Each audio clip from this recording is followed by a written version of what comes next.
Otro acá. Bueno. Apocalipsis, entonces, capítulo 3. Vamos a leerlo rapidito. Vamos a hacer diferente que otras veces. Generalmente hacemos una introducción a la ciudad. Hoy lo vamos a hacer al revés. Vamos a leer primero el pasaje y después vamos a hacer la introducción a la ciudad, porque hay un montón de cosas que me costó creerlas, les voy a ser sincero. Me costó creerlas, tanto que tuve que buscar a ver si era cierto, si el comentarista bíblico que estaba estudiando me decía la verdad o no, porque había muchísima coincidencia, así que primero vamos a la Biblia. Dice, mensaje a la Odisea, capítulo 3, versículo 14 hasta el 22. ¿Quién lo quiere leer fuerte? Dale, fuerte por favor. Y escribe al ángel de la iglesia en la Odisea.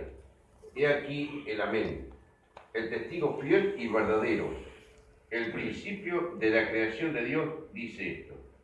Yo conozco tus obras, que ni eres frío ni caliente. Ojalá fuese frío o caliente. Pero por cuanto eres tibio y no frío ni caliente, te vomitaré de mi boca. Porque tú dices, yo soy rico y me he enriquecido, y de ninguna cosa tengo necesidad. Y no sabes que tú eres un desventurado, miserable, pobre, ciego y desnudo. Por tanto, yo te aconsejo que de mí compres oro refinado en fuego, para que seas rico, y vestiduras blancas para vestirte, y que no se descubra la vergüenza de tu desnudez, y unge tus ojos con colirio para que veas. Yo reprendo y castigo a todos los que amo. Sé, pues, celoso y arrepiéntete. He aquí, yo estoy a la puerta y llamo. Si alguno me oye mi voz y abre la puerta, entraré a él, y cenaré con él, y él conmigo. Al que venciere, le daré que se siente conmigo en mi trono, así como yo he vencido y me he sentado con mi Padre en su trono. El que tiene oído, oiga lo que el Espíritu dice a las iglesias. Muchas gracias. Bueno, mensaje interesante. Hemos visto varios, ya 6 anteriormente, y llegamos al último que tiene también sus particularidades bien marcadas. ¿Cuántos elogios ven en la carta? ¿Cuántos elogios ven? Ninguno. Generalmente el Señor empezaba diciendo siempre las cosas buenas que veía de la iglesia. Y en este momento dice, yo conozco tus obras y ya hay, listo. Que ni eres frío ni caliente, ojalá fueras frío o caliente. Pero por cuanto eres tibio y no frío ni caliente, te vomitaré de mi boca. Esto era una carta que le escribió Juan, revelada por el Señor, para ser entregada a la iglesia de la Odisea. Nunca nos olvidemos de esta escena. Imagínense la carta llegando del apóstol Juan a la iglesia, todos los hermanos reunidos con expectación, recibiendo la carta, abriendo la carta y leyéndosela a la congregación. Así. ¿Qué habrá pensado esa gente? Habrán dicho, se volvió loco Juan y escribió cualquier cosa. Capaz que pensaron eso. Porque si observamos en la carta, hay un contraste muy grande.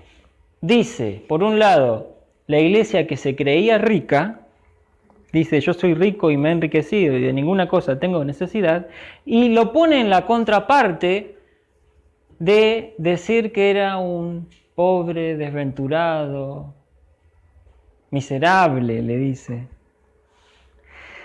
Cuando una iglesia se considera rica, yo supongo que era una iglesia que está en actividad, que tiene un buen salón, que tiene un montón de cosas. Entonces que se le diga a esa iglesia de vuelta, en contraste así, eres pobre, debe haber dolido, ¿sí? ¿Se acuerdan cuál fue la iglesia que fue totalmente al revés? Que había sido despojada de todo lo que tenía, que para el Señor era rica, y que estaba entre paréntesis, pero tú eres rico. ¿Se acuerdan de ese mensaje? De la segunda, sí. ¿Cuál era la segunda? No. No, esa es la tercera. Esmirna, muy bien. Está bien, está bien. Es un repaso a la memoria. Tenemos entonces ese contraste. Ahora sí, una vez leído, vamos a presentar a la ciudad. Dice, fundada por Antíoco, no importa mucho quién es, no tiene mucha relevancia con el mensaje.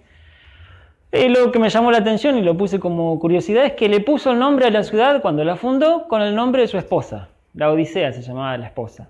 Y la esposa le retribuyó envenenando a su propio marido. Era brava.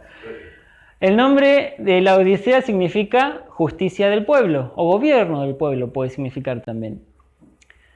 La ciudad en sí era una ciudad que era muy próspera con actividades bancarias. Tenía un comercio muy avanzado, estaba en el paso de varias rutas importantes hacia ciudades importantes, y entonces eso le hacía que tuviera un movimiento comercial muy grande. Encima tenía sus habilidades bancarias y de este tipo. Fíjense, operaciones bancarias, su industria del tejido, especialmente con lana negra fina, elaboraban tejidos muy finos, realmente. Estaban, por decirlo así, muy bien vestidos, era gente de bastante prestigio, ¿sí? De bastante, no sé cómo decirlo porque no suene mal. Creía, claro, un buen nivel.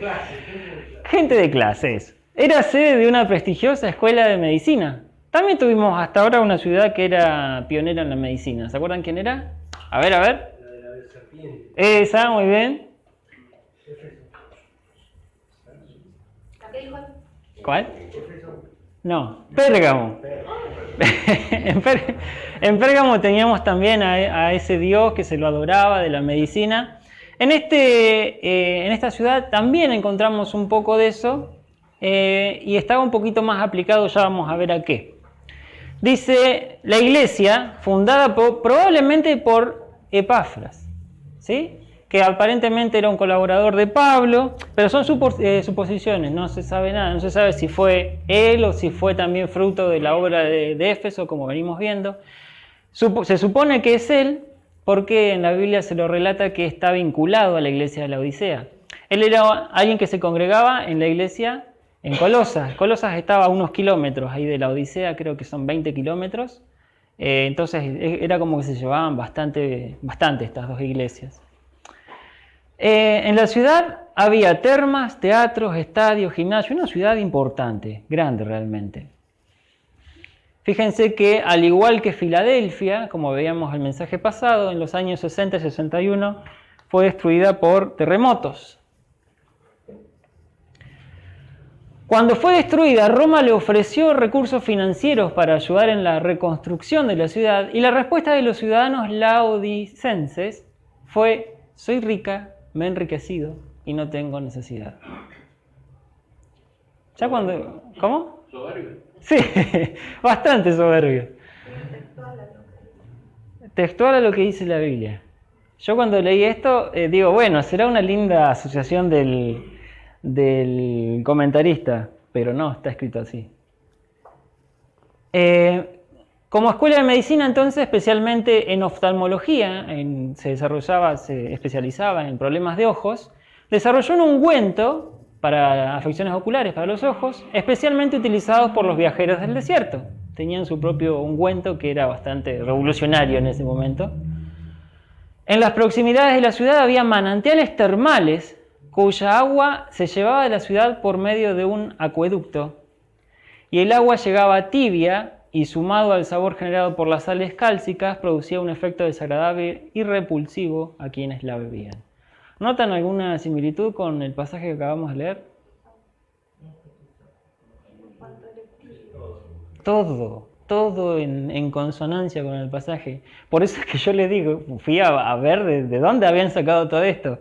Surge de un historiador romano, Tácito se llama el emperador romano, Cornelio Tácito, que escribió todo esto más o menos en los tiempos estos. En realidad es un historiador que hace un barrido de toda la historia prácticamente romana. Es muy conocido como historiador de esa época, y entre sus escritos encontramos estas descripciones que son tal cual a la Biblia, idénticas. Bueno, vamos a ir desarrollando entonces un poco el mensaje. Bueno, este era el mensaje, el pasaje, ya lo leímos. Lo cambié a último momento de lugar. Y vamos a seguir entonces con el primer punto que siempre tocamos, la presentación de Jesús. A ver, voy a hacer una pregunta, a ver si hasta ahora hemos logrado uno de los objetivos más grandes de las cartas. El mensaje de la carta, ¿de quién habla más? ¿De la iglesia? No. Siempre el mensaje que va dirigido a las 7 iglesias siempre tiene como propósito la revelación de Jesús y de la identificación de Jesús con su iglesia. ¿Sí? Eso lo veíamos ya cuando arrancamos, cuando empezamos el estudio de Apocalipsis, ya el mismo significado de Apocalipsis, ¿se acuerdan qué significa Apocalipsis? Revelación, muy bien. ¿De quién? De Jesucristo. Ese es el propósito del libro. Entonces, el mensaje de las cartas, por ende, también tiene que tener como propósito la revelación de Jesucristo. Esta carta no es la excepción. Empecemos a analizarlo un poquito. Dice, he aquí el amén, el testigo fiel y verdadero, el principio de la creación de Dios, dice esto. Esa es la presentación que hace Jesús a esta iglesia dirigido al mensaje que va a dar. El amén. Es particular esta descripción del Señor, como diciendo el amén. ¿Qué piensan ustedes que puede referirse cuando se identifica a Jesús como el amén? ¿El principio? Que va a cumplir todo. No es sí, Señor. ¿Cómo? Amén no quiere decir sí, Señor, o así sea. Así sea. Que así sea. Claro, esa es una de los significados que tiene la palabra amén. La palabra amén viene del hebreo, es hebrea, una palabrita hebrea, que tiene muchas derivaciones. Puede significar muchas cosas. Cuando es utilizada como verbo, generalmente se dice que es sostener, que es afirmar, o cuando es usada como adverbio también, significa, por ejemplo, que así sea. De ahí viene la palabrita que nosotros usamos al final de las oraciones, para confirmar la oración. En este caso está siendo utilizada en el sentido de hablar de Jesús como quien es la revelación de Dios que haya su perfecta respuesta y su cumplimiento. Está hablando de firmeza, de fidelidad, de algo que es veraz, ¿sí? Ahora lo vamos a ver un poquito más en detalles. Pero se está presentando como el que es el cumplimiento de todo, de la profecía, de las promesas, de la revelación de Dios. El testigo fiel y verdadero. ¿Qué es un testigo? Aquel que está en la iglesia de la Odisea y que ve todo. Alguien que presencia un evento. Alguien que presencia un evento, sí. Y si le agregamos que es fiel y verdadero, Que no miente. que no miente. Copié una frasecita que me llamó la atención, que me gustó. Dice, alguien que sabe lo que dice y que dice lo que sabe. Era realmente alguien que presentamos durante el mensaje de las iglesias que tenía ojos como llama de fuego y que analizaba todo, no se le escapaba nada, y que realmente decía las cosas con verdad porque él es la verdad. ¿Sí? Si alguien se quedaba enojado con el mensaje que daba este señor, iba a tener que ponerse a pensar porque realmente no es una opinión más el mensaje del Señor, es palabra verdadera. Y la última descripción que hace el Señor de sí mismo es el principio de la creación de Dios. Sobre esta frase, vamos a analizarla un poquito. No dice, en el original, cuando se presenta como el principio, no dice protos en el griego como diciendo primero, sino que utiliza otra palabra que es esta, que significa principio. ¿Y por qué hago esta aclaración? Porque muchos se han aferrado a este versículo y han dicho que Jesús fue creado al principio. Y sobre este versículo sacado absolutamente de contexto, de interpretación y de la Biblia misma, porque toda la Biblia es clara al respecto, se han armado doctrinas como por ejemplo la de los testigos de Jehová. Entonces es importante que hagamos algunas referencias para aclarar el panorama. Empecemos entonces por el amén. El amén. Estos son los significados como verbo, cuando hablamos de la palabra amén. Como verbo me refiero a afirmar, a ser fiel, a ser veraz, que las palabras derivadas de ese verbo, que serían más bien un adjetivo, cuando vemos acá, podríamos ser firme, fiel, veraz. Y como adverbio entonces de cierto y así sea, ya lo habíamos mencionado. Cuando el Señor se presenta entonces, fíjense, leamos el versículo, lo tengo acá arriba, el amén de Dios está diciendo que se presenta como alguien firme, como alguien fiel y como alguien veraz. ¿Por qué se presenta o qué tiene que ver con la iglesia? La iglesia, hay dos cuestiones. Ella misma se decía rica cuando no lo era. Entonces es necesario quien que va a entregar un mensaje para corregirlo sea alguien que sea verdadero. ¿Están de acuerdo? Un ciego no puede guiar a otro ciego. Entonces el Señor se presenta como quien es fiel y como quien es veraz. Y también esta palabrita, la iglesia la interpretaba bien en base a los terremotos sucesivos que sufría. Estando en una inestabilidad y con un miedo a sufrir otro terremoto y otras situaciones que los hacían tambalear, el Señor se presenta como alguien firme. Esas son las similitudes que podemos concluir. Eso podría considerarse autoridad, ¿no? Sí, se presenta con alguien que realmente tiene autoridad. 2 versículos. Porque en el Hijo de Dios, Jesucristo, que entre vosotros ha sido predicado por nosotros, por mí, Silvano y Timoteo, no ha sido sí y no, mas ha sido sí en Él. Porque todas las promesas de Dios son en Él sí y en Él amén, por medio de nosotros, para la gloria de Dios. Y el que nos confirma con vosotros en Cristo, y el que nos ungió es Dios. Porque todas las promesas de Dios son en Él sí y en Él amén. O sea que Jesús es el cumplimiento de todas las promesas que se nos hicieron, que se les hizo al pueblo de Israel, que se le hizo a los que aman a Dios. Y otro versículo en Isaías 65, no está explícito la palabra amén, pero sí en el original. En el original, cuando se presenta a Dios, le da el nombre de Amén Elohim. Entonces dice, en el Dios de verdad, ese de verdad viene del amén, fíjense la traducción que se le da, de verdad se bendecirá, y el que jurar en la tierra por el Dios de verdad jurará, porque las angustias primeras serán olvidadas y serán cubiertas de mis ojos. Entonces el Dios de verdad se presenta a esta iglesia que estaba viviendo una mentira. Con autoridad. La segunda presentación, el testigo fiel y verdadero. Bueno, cuando hablamos de fiel y verdadero estamos enunciando ya 2 características que salen de la misma palabra amén.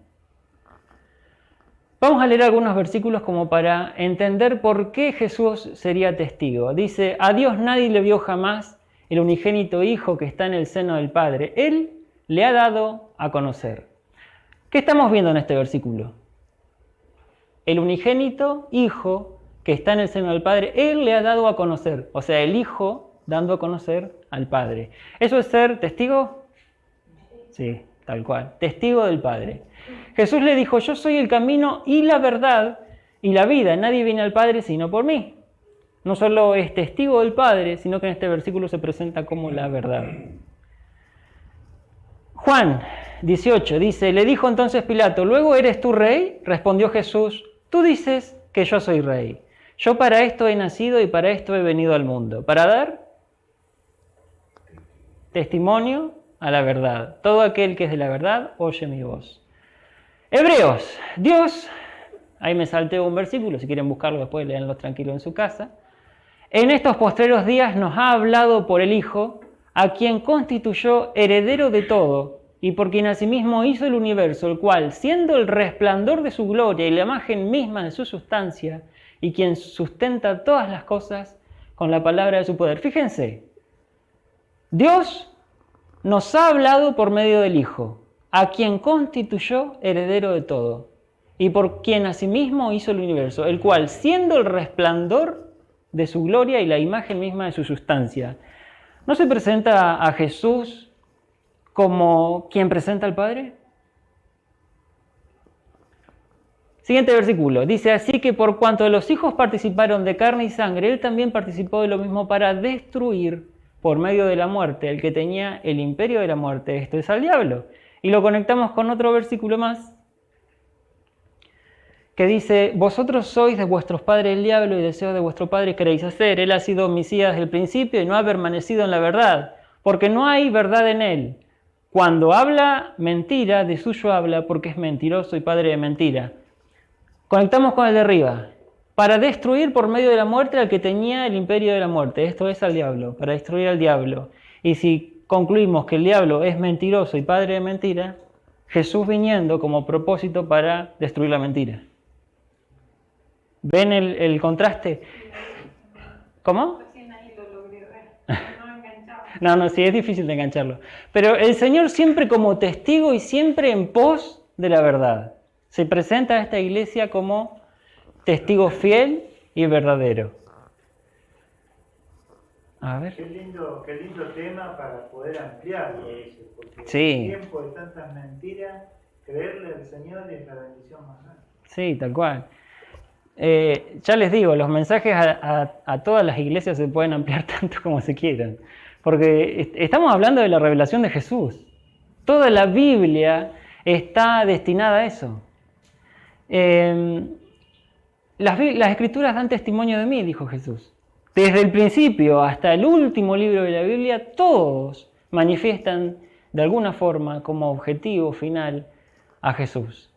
Entonces, cada uno de estos versículos que presenta Jesús, en este caso muy explícito, se puede relacionar con cualquier parte de la Biblia. Por eso es que yo generalmente pongo tantos versículos, porque obviamente se están presentando a Jesús, tiene que ver con toda la Biblia. Al principio del estudio, sí.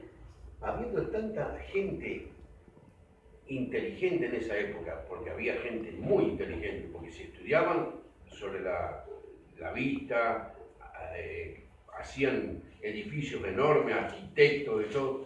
¿Cómo es que no creían en el pueblo de Jesús? No creyó en su palabra. ¿Cómo es que no creían en el Hijo? Es todo un tema. Es todo un tema. Por eso el Señor dice son ciegos. Por eso el Señor dice son ciegos. Y había alguien que los quería cegar. Primero, se cegaban ellos mismos siguiendo sus propios deseos, sus propias concupiscencias, dice la Biblia.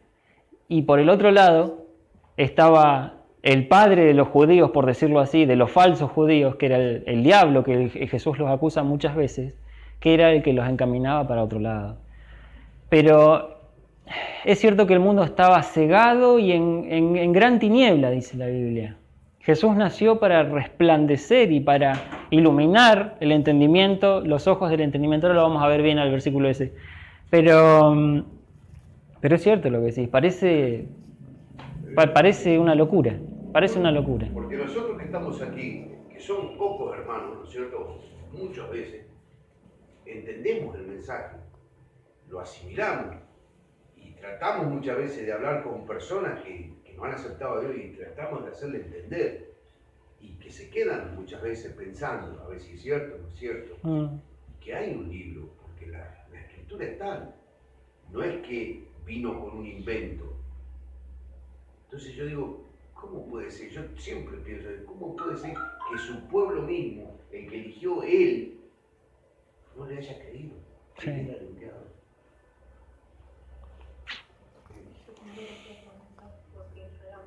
¿Cómo? Que digo que se tendría que ser otro mensaje porque Sí, tal cual, pero... Tiene que ir también espiritualmente y también habla de cuando ustedes estaban en tiniebla, no andaban en el camino, entonces como...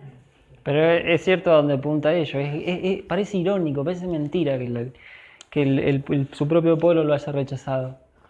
Bueno, ¿de qué estábamos hablando? Ya me fui. Estábamos hablando de último de el principio. Esta es la última presentación que nos faltaba del Señor. El principio de la creación. ¿Se acuerdan que habíamos diferenciado bien hacia dónde está orientada la palabra principio? No a lo primero, sino como origen. Fíjense, dice, bueno, este pasaje lo hemos estudiado un montón ya. Pero dice, Él es la imagen del Dios invisible, el primogénito de toda la creación, porque en Él fueron creadas todas las cosas, la que hay en los cielos, las que hay en la tierra, visibles e invisibles, sean tronos, sean dominios, sean principados, sean potestados, todo fue creado por medio de Él y para Él. Este versículo es clave para entender el mensaje de todas las iglesias prácticamente, Porque nos está revelando en este momento que el principio de la creación de Dios no se refiere a Jesús como origen de existencia, a la palabrita que estábamos analizando antes, sino como causa originante. O sea, Jesús es la causa de que todas las otras cosas existan. No Jesús es el origen antes que todas las cosas. ¿Se entiende la diferencia? Porque es crucial entender esto, para no irnos hacia otra doctrina extraña. Es decir, que el Señor no fue creado, sino que fue el creador. Exacto, exacto. Seguimos. El mensaje, ahora sí. Dice, yo conozco tus obras, que ni eres frío ni caliente. Ni frío ni caliente. Lo asociamos enseguida con lo primero que vimos en la ciudad, con el agua que tomaban. No sé si la tomaban o no, pero en la ciudad esta tenía un problema muy grande con el agua. Como estaba en un punto entre varias vías principales y ubicada geográficamente para estar determinada en comercio y todo eso, tenía mucho problema con el agua. Tenía dos opciones, o traer agua de Colosas o traer agua del norte, más arriba. Había una ciudad que tenía los grandes manantiales termales. Entonces, traían agua de los dos. Pero la principal era traer del surgente, ese de agua caliente. Traían con ese acueducto y lo hacían llegar hasta la ciudad, que venía agua caliente. Imagínense que en un trayecto tan largo se entibiaba. Y no solo eso, sino que tenía una alta concentración de sales de calcio. O sea, si iban a tomar ese agua, era un agua asquerosa. Un agua que generaba repulsión. Ya si a nosotros nos molesta tomar un mate tibio, imagínense tomar agua tibia con gusto no sé, a cosa rara, no sé qué gusto tendrá. Ya lo que me imagino en mi propia imaginación es gusto a cemento, por decir algo, qué sé yo, qué gusto habrá tenido. El Señor diciendo, ojalá fuese frío o caliente. Y esto es algo interesante. Primero vamos a ver a qué se asocia el frío, a qué se puede asociar que sea frío o que caliente. En la Biblia hay varias veces donde se relaciona, fíjense por ejemplo en Juan capítulo 4, dice, mas el que bebiere del agua que yo le daré no tendrá sed jamás, sino que el agua que yo le daré será en él una fuente de agua que salte para vida eterna. Esta podría ser una explicación del agua fría, del agua que refresca, del agua que restaura. En Isaías dice, Jehová te pastoreará siempre y en la sequía saciará tu alma y dará vigor a tus huesos y serás como huerto de riego y como manantial de aguas cuyas aguas nunca faltan. Esa podría ser una explicación del lamento del Señor de decirle, ojalá fuera frío. Con respecto a caliente, Romanos 12 dice, en lo que requiere diligencia no perezosos, sino fervientes en espíritu. Hechos nos menciona a un señor, Apolos, ya lo habíamos visto cuando vimos la primera iglesia, que era la de Éfeso, que habíamos dicho que la iglesia de Éfeso había tenido grandes maestros, pero entre ellos había tenido un Apolos, que en Hechos se nos relata que este había sido instruido en el camino del Señor y siendo de espíritu fervoroso hablaba y enseñaba diligentemente lo concerniente al Señor, aunque solamente conocía el bautismo de Juan. Entonces, cuando hablamos de agua caliente, podríamos estar hablando de esto, de un fervor que surge del mismo cristianismo, ¿sí? De la misma obra del Espíritu Santo en nosotros. No es que sea opcional para un cristiano que vive una vida cristiana, sino que el cristiano que vive a Cristo tiene esa... ¿Se acuerdan de la historia de los discípulos que iban en el camino de Emaús? Que iban hablando con Jesús sin saberlo y que Jesús les revelaba toda la Escritura diciéndole dónde hablaba del Cristo en el Antiguo Testamento. ¿Qué dijeron esos discípulos después que Jesús se fue de ellos? No ardían nuestros corazones. Cuando Jesús se revela a nosotros y nosotros podemos vivir una vida conforme a Jesús, es decir, cuando estamos viviendo una vida cristiana, el Espíritu Santo arde dentro nuestro. Tenemos una vida ferviente en espíritu. No era el caso, obviamente, de esta iglesia, de la Odisea. No eres caliente. Otra explicación que se le suele dar en los comentarios es que si esto es caliente, frío sería la contraparte, ¿verdad? Sería estar totalmente alejado de Cristo. También hay una interpretación que dice, ojalá fueran fríos para que pudieran reconocer su error y así arrepentirse y que yo los perdone y los restaure. También es otra interpretación posible del versículo. Lo que suena raro ahí es que el Señor quisiera que esas personas fueran frías. Pero en todo caso podría ser por el objetivo, para que esas personas se humillen. Cuando yo leía este versículo me hacía acordar a la escena que Jesús narra del fariseo que sube a orar y otro que está al lado, pobre, humillado. ¿Se acuerdan de la escena? Exacto. Justamente la utiliza capaz que la relaciona también con la hipocresía, de vivir una mentira. Claro.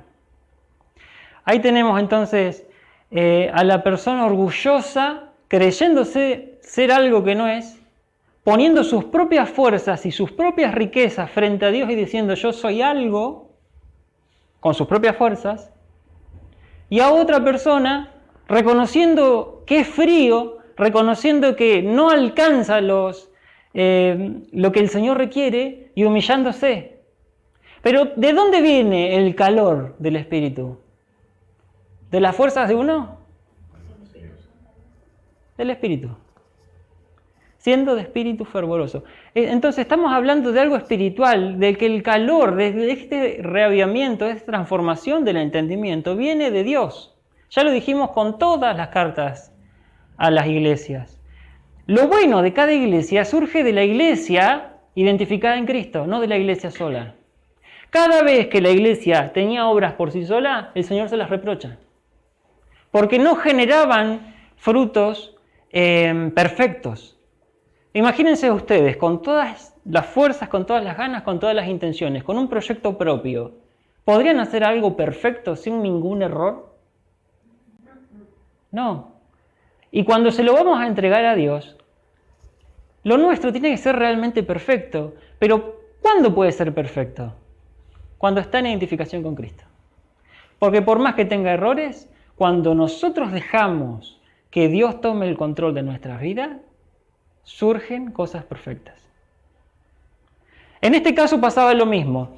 La iglesia intentaba ser algo, ser valiosa, ser rica, demostrarse a sí misma, y en ese querer hacer las cosas así, lo impedía a Dios de hacer las cosas perfectas. ¿Se entiende? Es como que, de vuelta el ejemplo que, es un ejemplo tonto pero simple, como el ejemplo que puse el mensaje pasado, de mover una piedra. Esta iglesia quería hacer las cosas por sí sola e intentaba mover la piedra. ¿Hacia dónde iba a llegar? No iba a llegar muy lejos. Pero lo que tendría que haber hecho la iglesia es un paso al lado y reconocer que Dios es el que puede mover la piedra, o que Dios es el que puede hacer la obra. Entonces, esta iglesia, con sus propias fuerzas y con sus buenas intenciones, estorbaba. No dejaba que Dios realizara su obra. Sigamos. Pero dice, por cuanto eres tibio y no frío ni caliente, te vomitaré de mi boca. Cuando se lee este mensaje por primera vez, parece condenativo, parece ya que está condenando a la iglesia. ¿Sí?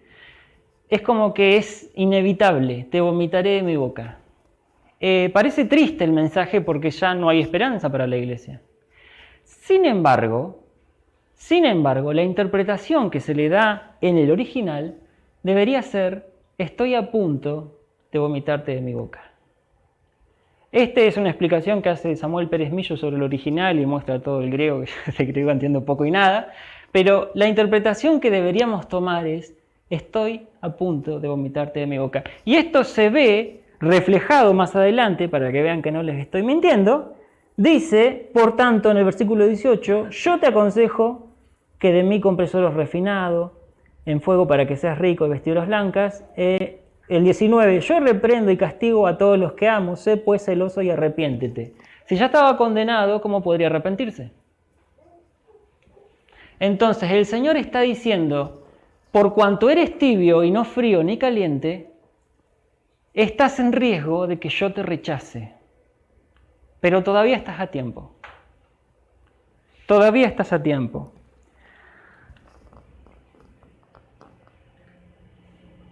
Porque tú dices, yo soy rico y me he enriquecido y de ninguna cosa tengo necesidad. ¿Se acuerdan a quién le habían dicho esto en primera instancia?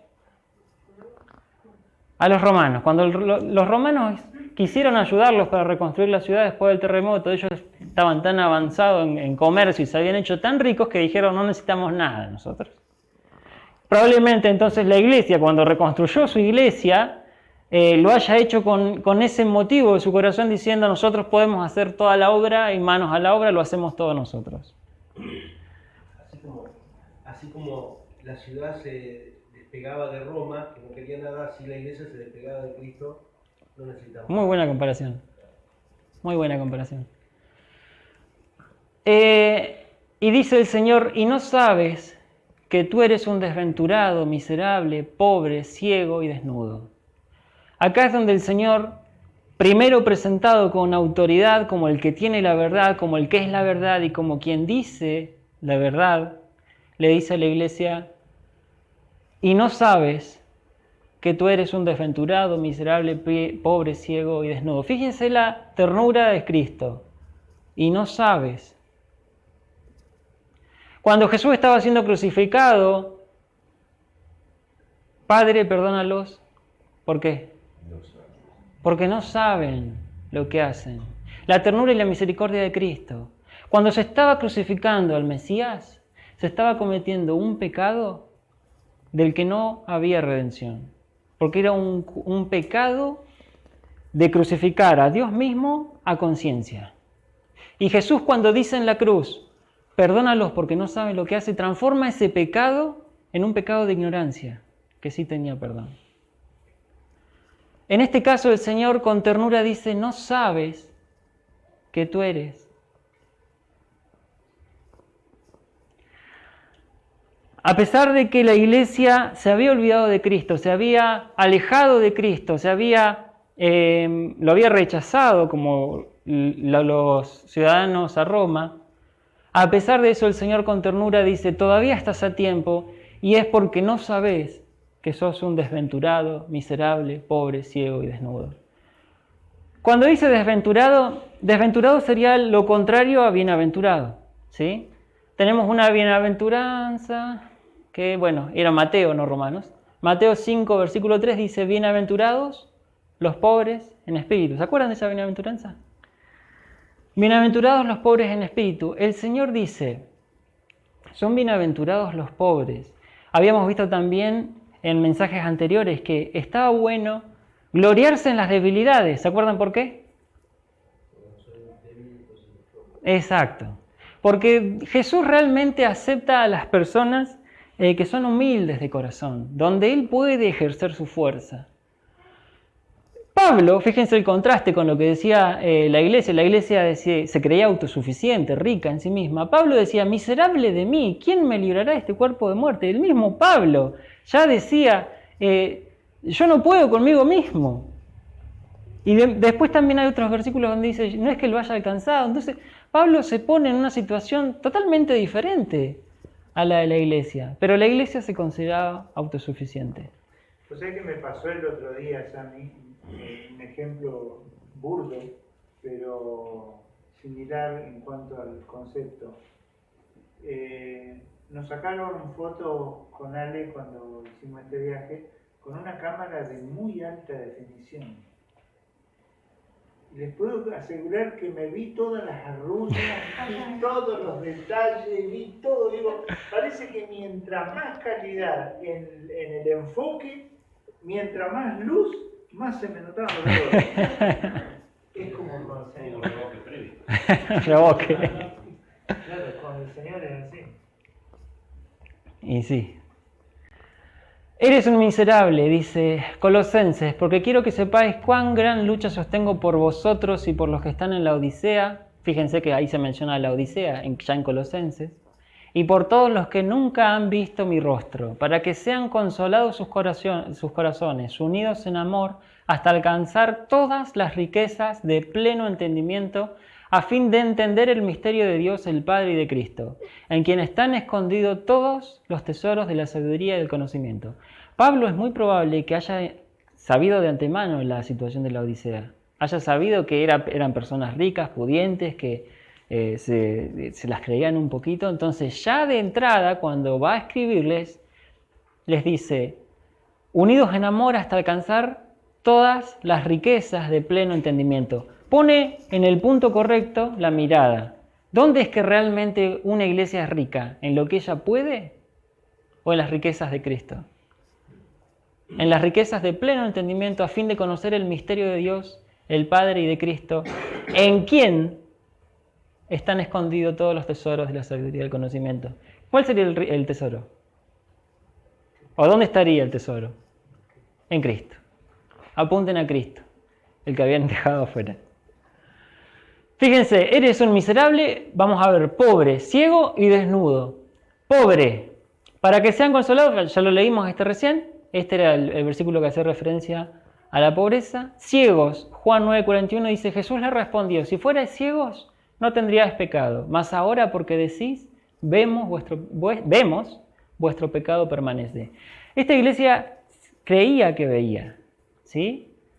Por eso el Señor dice, porque no sabe que son ciegos. Esta iglesia creía que veía, pero justamente en ese creer que ven cuando son ciegos, su pecado permanecía.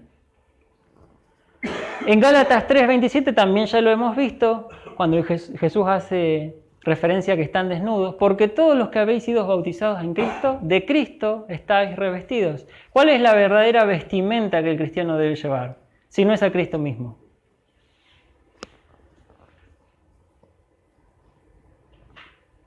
Por tanto, yo te aconsejo que de mí compres oro refinado en fuego para que seas rico y vestiduras blancas para vestirte y que no se descubra la vergüenza de tu desnudez, y unge tus ojos con colirio para que veas. Notemos, si el Señor dice que las personas estas eran pobres, ¿cómo iban a comprar oro? ¿No les suena raro? ¿O contradictorio? Parece, ¿no? Sin embargo, en Isaías vemos un pasaje que dice: a todos los sedientos venid a las aguas, y los que no tienen dinero venid, comprad y comed. Venid, comprad sin dinero, sin precio, vino y leche. ¿Por qué gastáis el dinero en lo que no es pan y vuestro trabajo en lo que no sacia? Oídme atentamente y comed el bien, y se deleitará vuestra alma con grosura. Inclinad vuestro oído y venid a mí, y oíd y vivirá vuestra alma, y haré con vosotros pacto eternos, las misericordias, interesante adjetivo, firmes a David. El Señor está diciendo que se puede comprar de Él sin dinero. Las cosas que recibimos de Él realmente son un regalo. Pero tenemos que ir nosotros hacia Él. Y en la misericordia de Dios, Él nos reviste de Cristo. Él nos da oro refinado para que seamos verdaderamente ricos en lo espiritual. Unge tus ojos con colirio. Fíjense lo que les dice el Señor. Unge tus ojos con colirio. La ciudad esa se caracterizaba por haber fabricado este colirio. Imagínense que el Señor les diga algo tan propio, en términos tan propios. La iglesia debe haber quedado como chan, porque es algo que se supone que nosotros tenemos claro. Pero no, el Señor le dice: unge tus ojos con colirio.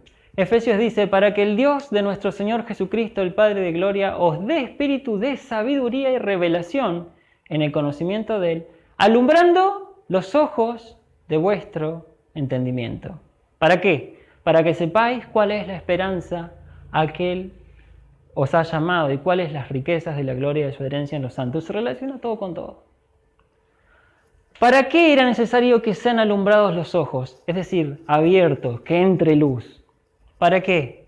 Para que sepáis cuál es la esperanza a que Él os ha llamado. ¿Cuál es la esperanza del cristiano? Cristo. Muy bien. Muchos dicen: la esperanza del cristiano es calles de oro, el cielo, las puertas, mar de cristal. Pero la verdadera esperanza, la esperanza de gloria en el cristiano es Cristo. Para eso es necesario que nuestros ojos sean alumbrados. Por eso es necesario que no seamos ciegos, para que realmente Cristo sea parte de nuestra vida. Sigue diciendo, yo reprendo y castigo a todos los que amo. Fíjense la ternura del Señor. Podría haberlos condenado, podría haberlos eliminado, quitar su candelero del lugar, como ya dijo que podía pasar con Éfeso al principio. Sin embargo, dice, yo reprendo y castigo a todos los que amo. Por favor, arrepentite, le dice el Señor. He aquí, yo estoy a la puerta y llamo. Si alguno oye mi voz y abre la puerta, entraré a él y cenaré con él y él conmigo. Este versículo se ha utilizado muchas veces para evangelizar, diciendo que Cristo está a la puerta del corazón de las personas y que golpea para que nosotros le abramos. Pero si lo analizamos en este contexto, podemos ver que Cristo le está hablando a la iglesia. Que Cristo esté a la puerta y esté llamando, ¿qué significa?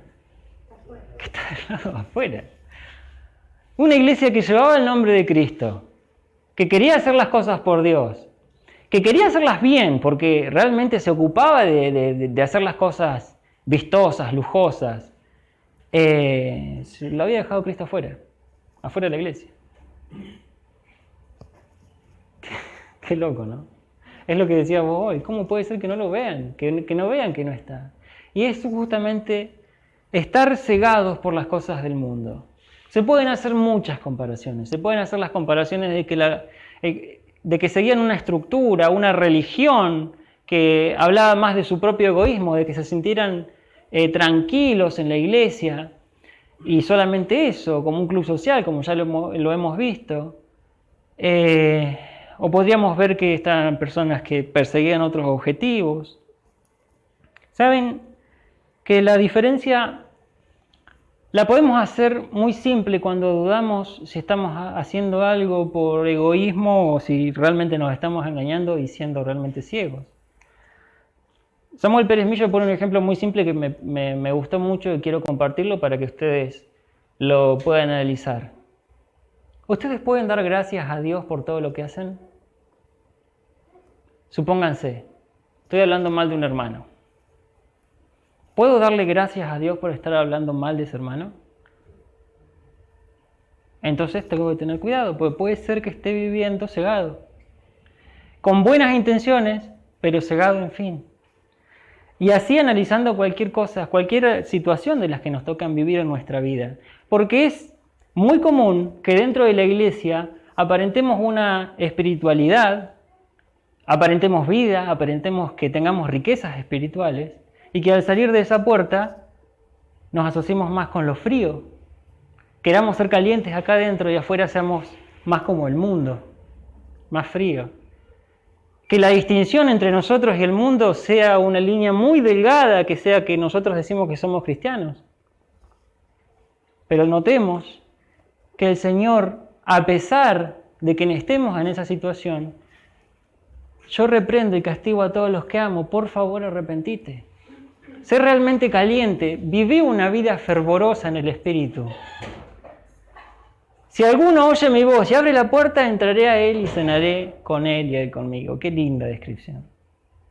Qué linda descripción, el lugar que le corresponde a Cristo, aderezando mesa delante de mí, frente a mis angustiadores incluso. ¿Por qué aparece ese cenaré ahí? ¿Cómo? ¿Por qué aparece ese cenaré? Es una... ¿No se juntarían para comer entre ellos, a lo mejor, y dejarlos por aquí? Quizás, no lo sé, pero yo creo... Aparece así de la nada. Claro. Yo creo que es una referencia a ese acto de intimidad. Ya lo habíamos visto en una iglesia, ya no me acuerdo bien, ahora me falla a mí. Ya habíamos visto una referencia parecida a esto en alguna de las iglesias, pero tiene que ver con tener una intimidad, una relación con Cristo, entablar esa relación y darle el lugar que a Cristo le corresponde. Lo lindo que lo hace personal. Lo hace personal. Lo hace personal. Igual que el mensaje siempre, la exhortación a las últimas iglesias, siempre hace un llamado individual. Esta también es la ocasión. Y al que venciere le daré que se siente conmigo en mi trono, así como yo he vencido y me he sentado con mi Padre en su trono. ¿Se acuerdan que siempre decimos que el venciere, el que vence, es el que deposita su fe en Cristo? Le daré que se siente conmigo en mi trono. Ya no es una mesa, no es una cena. Así como yo he vencido y me he sentado con mi Padre en su trono. Identificación con Cristo es lo que le faltaba a la iglesia. Y cerramos el estudio a todas las iglesias, diciendo lo mismo que al principio. Las obras perfectas de la iglesia surgen de la identificación con Cristo.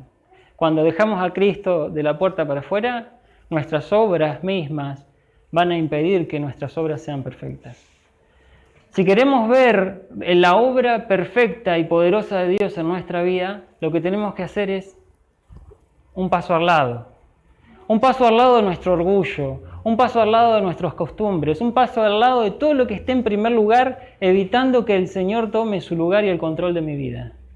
Así es cuando realmente surge una vida victoriosa y una vida que alumbra, un candelabro que va a alumbrar alrededor nuestro, donde el Espíritu Santo va a mostrar su poder, no porque nosotros lo merezcamos ni porque nosotros hicimos mérito, sino porque Dios va a producir en nosotros tanto el querer como el hacer, y vamos a vivir una vida de victoria en victoria. Porque Él lo dice, porque Él quiere identificarse con nosotros y porque Él quiere hacernos copartícipes de todas sus riquezas. Que Dios bendiga su palabra.